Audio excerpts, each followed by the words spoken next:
one of the elements of where they want to take the world is a third world war, which they wish to involve Europe, the United States, and well, Canada, North America, and Russia and China.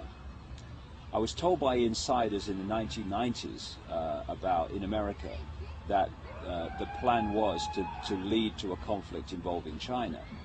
For this reason, in the 1800s, letters were written, and particularly one particular letter, between two high-level players in the secret society network, in which the 3 world wars were described of where they were going to go. And this letter included the detail of countries that would be involved and how it would be started.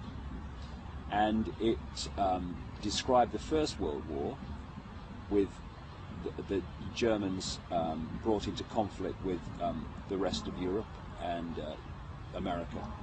It described the Second World War in the same terms and said it would lead to a Jewish state in Israel.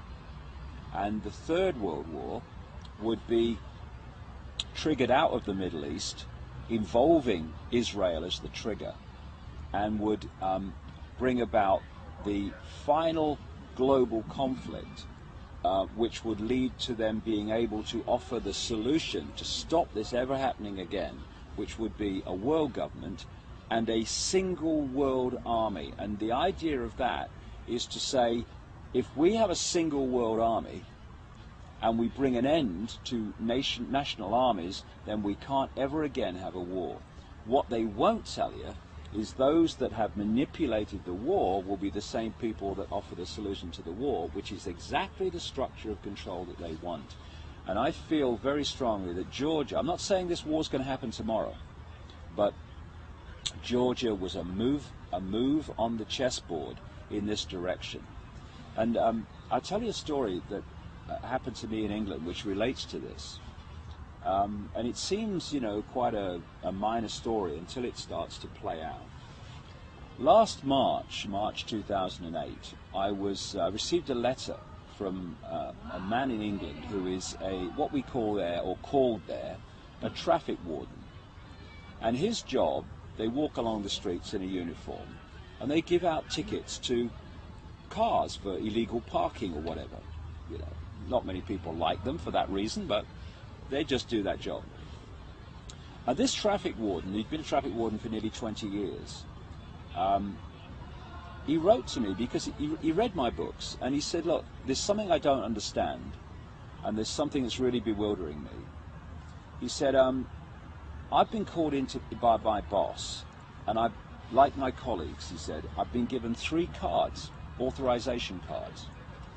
He said, one of the cards is to give me authorization to be a traffic warden. Okay.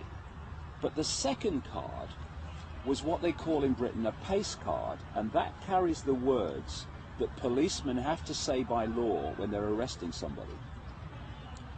And the third card was the authorization of this man and his colleagues, traffic wardens, to go into private property without permission.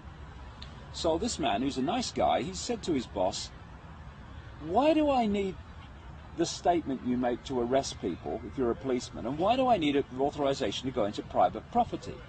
And his boss said, look, I've been told to give them out, take them home, leave them until further notice. A few days later, him and a few other traffic wardens are outside the police station in this county, this town. And a policeman came out that this traffic warden had known a long time, I hadn't seen for a while. And the policeman came over and made the small talk, and then he pulled his friend aside. He said, I want to talk to you. And he said to him 4 or 5 times in this conversation, you must not breathe a word about this. He said, I've got the job, he said, in this county, and there's someone like me in every other county of the United Kingdom, policeman, whose job it is to organize in preparation for a coming war. He said, we're preparing for this war well in advance. And he said, what's expected by the government is that when this war starts, there will be massive civil unrest on the streets of Britain and protest. He said, so what's happening is that when that war starts and the protests start, the civil unrest they're expecting, the military and ourselves, police officers, will be focusing on dealing with the civil unrest. And you, traffic wardens, private security guards and companies, closed-circuit television operators, and all these kind of people will be brought forward to do the jobs that police officers currently do while we're dealing with a civil unrest. Well, he sent me the cards, and I saw them to confirm they existed. A few days after he contacted me, the British government announced that they were going to redesignate and rename traffic wardens civil enforcement officers, and they were going to give them powers, some of the powers currently that the police have.